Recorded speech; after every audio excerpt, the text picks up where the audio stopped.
বরগুনার পাথরঘাটা পৌরসভার ৪ নম্বর ওয়ার্ডের খালের পাড় থেকে একটি অজগর সাপ উদ্ধার করা হয়েছে। মঙ্গলবার সকাল ১০টার দিকে এ সাপটি উদ্ধার করা হয়। এর আগে সকাল ৯টার দিকে ওই এলাকার সালমা আক্তার নামের এক নারী সাপটিকে দেখতে পান। তিনি দেখে স্থানীয়দেরকে জানালে তারা এসে বন বিভাগকে খবর দেয়। বন বিভাগের কর্মীরা এসে সাপটি উদ্ধার করে নিয়ে যায়। কেমনে দেখলেন আর কোথায় দেখলেন?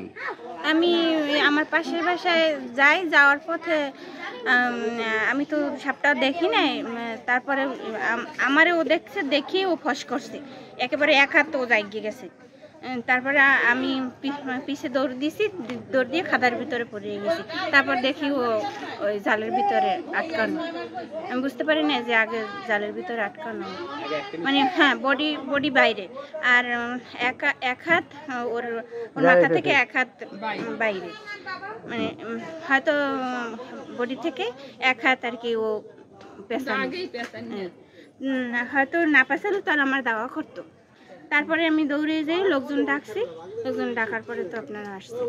আজকে দেখলাম যে আপনার বাসার পাশে একটি অজগর সাপ না রাসেল ভাইপার না চাইনিজ পাইথন, আসলে কি নাম বলা যায় এখন পর্যন্ত নিশ্চিতভাবে বলা যাচ্ছে না, যে সাপটি উদ্ধার হয়েছে। আসলে কিভাবে কি করলেন? এটা আসলে আমাদের প্রতিবেশী এক বোন প্রথম দেখছে, দেখার পরে আমাদের খবর দেয়। আমরা দেখে তাৎক্ষণিক বন বিভাগকে আমরা খবর দিই। তো জালে পেঁচানো এই অবস্থা আমরা দেখতে পাই। পরে বন বিভাগের লোকজন এসে যেটা আমাদেরকে বলল যে এটা রাসেল ভাইপার না, এটা হলো অজগর সাপ। আর আমরাও এর আগে বহু অজগর সাপ ধরেছি, এই অজগরের মতোই দেখা যায়, তবে একটু ভিন্নতা আমার কাছে মনে হয়েছে যে অজগর এর আগে ওদের ফসফস শব্দ হতো না, কিন্তু এই সাপটা কেমন জানি একটু ভিন্ন রকমের।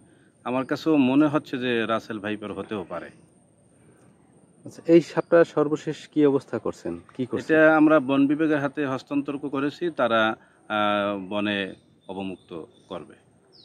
আচ্ছা, এই যে আমরা দেখি যে বিভিন্ন জায়গায় সাপ মেরে ফেলি বা পাখি নিধন এরকমের একটা ঘটনা ঘটে, আমাদের সবসময় আমরা চোখে পড়ে, সেই সম্বন্ধে আসলে আপনার মতামত? এখানেও অনেকেই উৎসুক যারা ছিল তারাও চেয়েছিল যে সাপটিকে মেরে ফেলবে, পরে আমরা আসলে সাপটা মেরে ফেলতে নিষেধ করায় তারা আসলে এরকমের কোনো করে না। কারণ আপনারা জানেন যে বন্যপ্রাণী সংরক্ষণ আইনে এইসব সাপও কিন্তু নিধন করা বা মারা, কিন্তু হত্যা করা এটি আইনত দণ্ডনীয়।